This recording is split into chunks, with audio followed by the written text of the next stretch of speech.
இப்போ ஃபதுலு ஷஹரு ரமதான், ரமதான் மாதத்தினுடைய சிறப்பு என்ன? அல்லாஹு தஆலா என்ன சொல்கிறான்?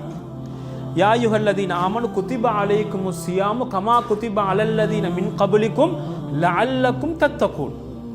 லஅல்லக்கும் தத்தகூன், உங்களுக்கு நோன்பு விதியாக்கப்பட்டிருக்கிறது. எதற்காக வேண்டி? நீங்கள் இறையச்சம் உள்ளவர்களாக மாறுவதற்கு. இறையச்சம் என்னது? அல்லாஹுவை பயந்தவர்களாக வாழ். அல்லாஹு தஆலா திருமறையில் கூறுகிறான், ஷஹ்ரு ரமதான் அல்லதி உன்சில ஃபீஹில் குர்ஆன். ரமதான் மாதத்தை அல்லாஹு தஆலா சொல்கின்ற பொழுது அதனுடைய மிக முக்கிய சிறப்பாக என்ன சொல்கிறான்? உன்சில ஃபீஹில் குர்ஆன், அதில் குர்ஆன் இறக்கப்பட்டது. அப்ப ரமதான் மாதத்திற்கும் குர்ஆனுக்கும் மிக பெரியதொரு நெருக்கம் இருக்கிறது.